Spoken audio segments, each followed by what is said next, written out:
Mas é mais ou menos isso. É porque quando eu era criança, na rua onde eu morava, tinham algumas fábricas. E todos os horários eram marcados pelo apito das fábricas. São de bolas que as pessoas acordam de manhã cedo no final de semana e vão jogar. Tem um futebol logo cedo. Eu lembro que de manhã aos domingos eu acordava com barulho de bola.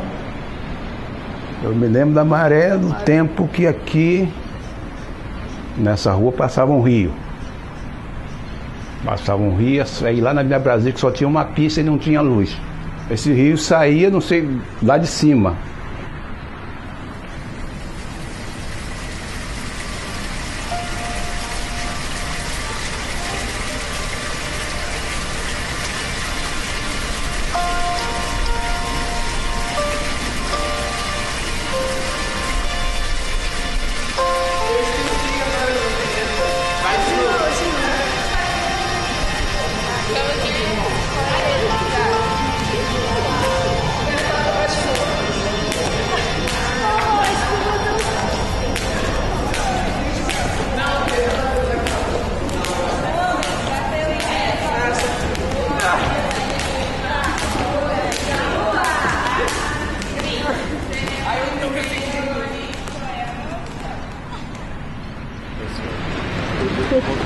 Muito bom. Galera, quero convidar vocês a participar da exposição Som da Maré, que vai estar encaixado no Museu da Maré a partir do dia 20 de maio.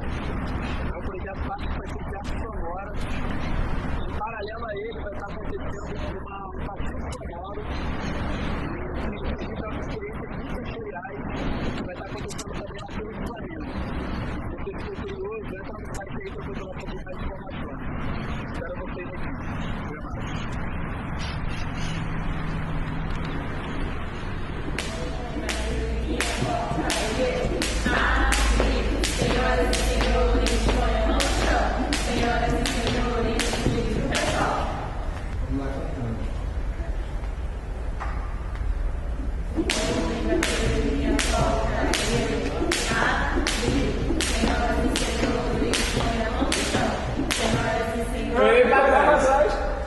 Tá, vai de novo. Vai.